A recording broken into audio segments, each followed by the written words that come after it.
My headline story this week is a piece of scientific research into hair recovered from a Bronze Age burial site in Menorca. Researchers have found evidence that the Bronze Age inhabitants of the island used mind-altering substances, possibly in a ritual context.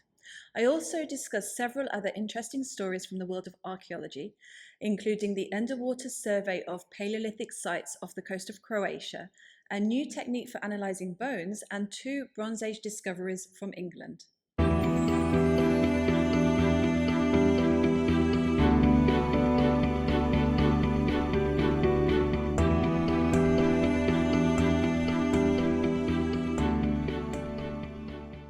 Evidence discovered for drug use in Bronze Age Menorca. A new paper in the journal Scientific Reports details an analysis of the Bronze Age burial and ritual site of Escarits in Menorca.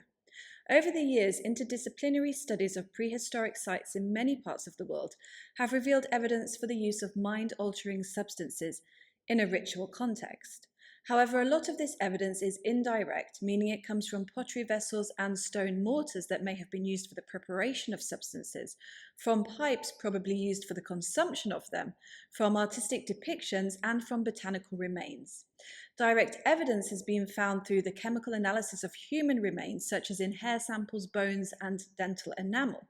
For example, alkaloids have been found in hair samples from American pre-Hispanic mummies, and areca nut alkaloids have been found in dental enamel from Iron Age individuals in Vietnam. This new study in Menorca conducted chemical analyses on surviving strands of hair using ultra-high-performance liquid chromatography, high-resolution mass spectrometry, and by doing so found more direct evidence for the use of such substances during the Bronze Age. The site where the study was carried out is a late Bronze Age burial cave called Escarits, which was discovered by speleologists in 1995.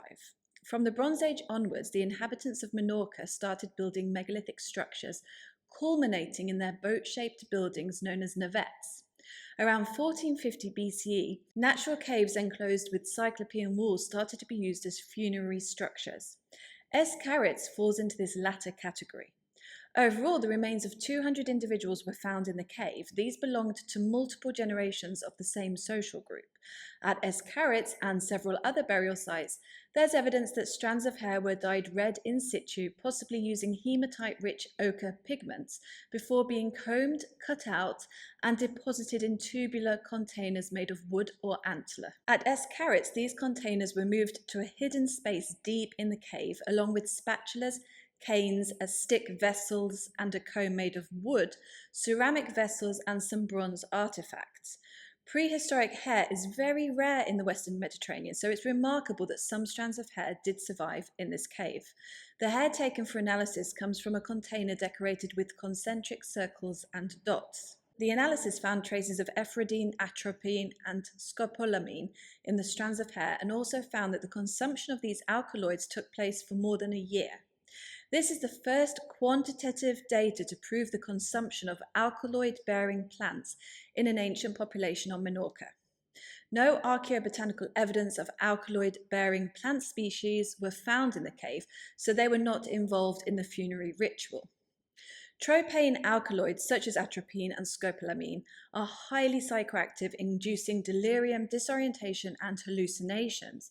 However, ephrodine produces effects similar to adrenaline, such as increasing mental alertness, suppressing hunger, and enhancing physical activity. It's possible that the mind-altering substances were imbibed for medicinal or sedative properties, or in ceremonies.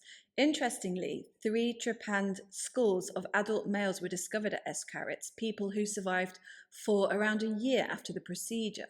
So the alkaloids may have been used for such surgical procedures. However, there's no clear link between those skulls and the hair samples. Since many individuals were buried in the cave, but only a few containers with hair were found, it's also possible that the hair belonged to a few people with shamanic status who were treated differently in a post-mortem context compared to the others. Considering the alkaloids could be highly toxic if not handled correctly, it would make sense if they were only processed and imbibed by shamans with detailed knowledge of their side effects and how to control them.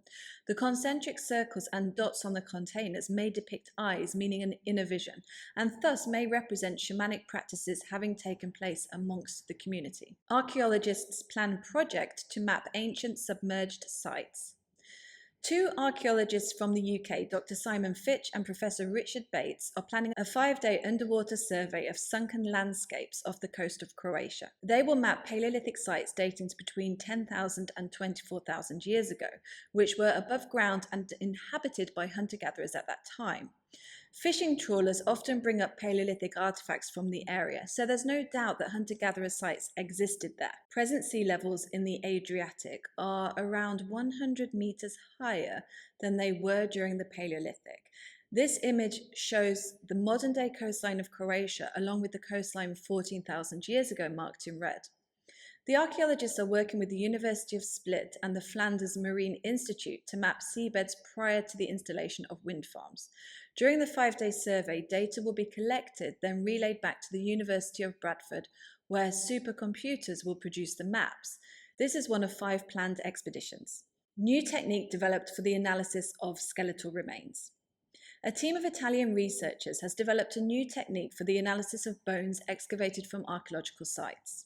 Reported in the journal Communications Chemistry, the process will significantly improve the way bones are dated.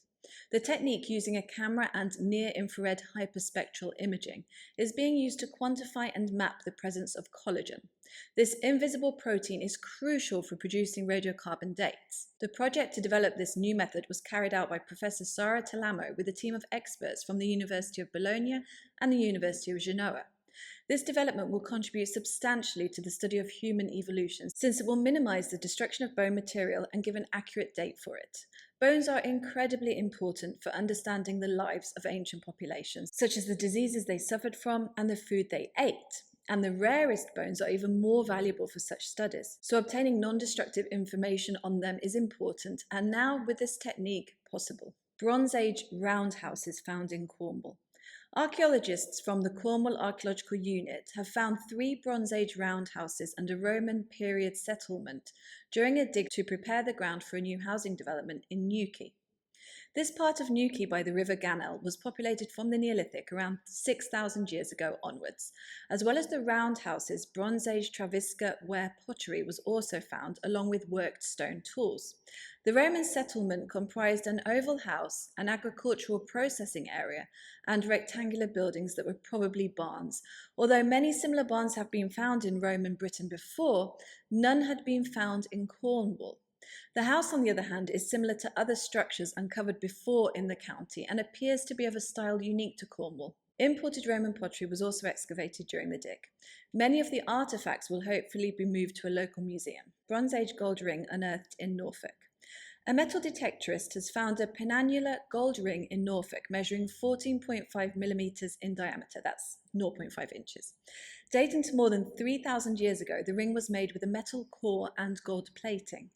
12 other penannular rings have been discovered in Norfolk since the introduction of the Portable Antiquities Scheme for reporting such finds in 1997. Penannular means part of its circumference is missing, so it's not clear exactly what such rings were used for. They may have been nose or ear jewellery, but it's not obvious how they would have been attached. Norwich Castle Museum hopes to acquire the ring. That's it, just a couple of comments from me. The Menorca story isn't surprising. There's so much other evidence for the use of mind-altering substances in the prehistoric world.